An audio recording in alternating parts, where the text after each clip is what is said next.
ఈ రఘునందన్ రావు ఏమంటుంటారు? మంచిగా ఎర్రగా బుర్రగా 4000 ఇస్తా అన్నాడు. ముసలవ్వకి ఇస్తా ముసలాయనకి ఇద్దరికి ఇస్తా అన్నాడు. 4000 రాలేదు. బరాబర్ పెద్ద గాడిదకుంటే కదా 2 రోజులు పోయింది. మూడోది ఏమన్నాడు? కేసీఆర్ ఉంటే 5000 రైతు బంధు, కేసీఆర్ పోతే 15000 రైతు బంధు అన్నాడు. కేసీఆర్ ని పంపించిర్రు. ఆ 5000 కూడా దిక్కులేదు ఇవాళకి 15000 వేరే. ఇది కూడా మూడోది కూడా గాడిదకుంటే.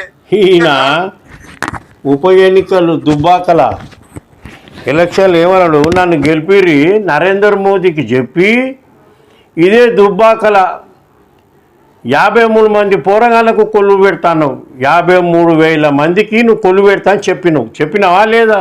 దుబ్బాకల 53,000 మంది పోరగాళ్ళ కొలువుల సంగతి. మోదీ ఇచ్చిన గ్యారంటీలు 10 సంవత్సరాలే, ఇంతవరకు గతి లేవు. ఒకటి ఏడాదికి 2 కోట్ల మంది కొలువు పెడతాను, అవి ఇంతవరకు గతి లేవు.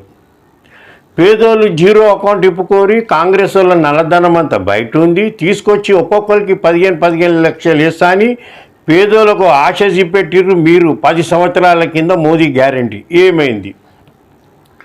రాజ్నాథ్ సింగ్ గ్యారంటీ ఇచ్చిండయ్యా, ఎస్సీ ఎస్టీ బీసీ అన్ని భారతదేశంలో ఉన్న కులగణ చేస్తా అని చెప్పిండు.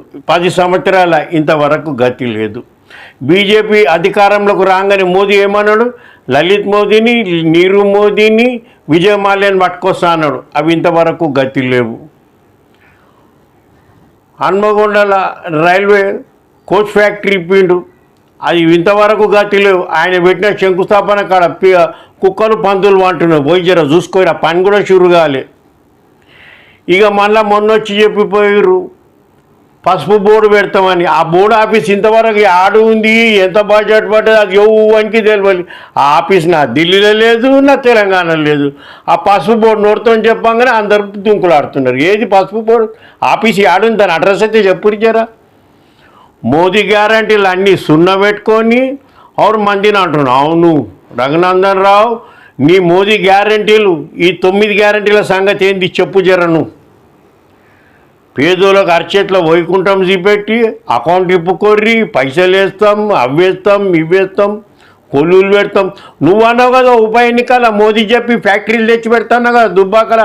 ఏమైంది నీ గ్యారంటీ? ఏమైంది గజ్జపు? మా గ్యారంటీ అయితే దూరం పెట్టు. మేము వచ్చి 5 నెలలు కాలే ఈ ప్రభుత్వం వచ్చి, ఇంకా మేము అంబాడుతున్నాం. మళ్ళీ మీరు 10 సంవత్సరాలే కదా, ఏం బీకిరి దేశం మీద? ఒక దళితుని ప్రెసిడెంట్ చేసినామని చెప్తున్నాం, ఒక మైన అవన్నీ మేము ఎన్నడో చేసేసినాం.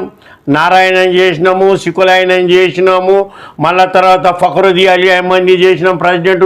అన్ని కులాలకు చేసుకుంటూ వచ్చినాం మేము కూడా, మీరేం ఉద్ధరించలేదు. వినవా?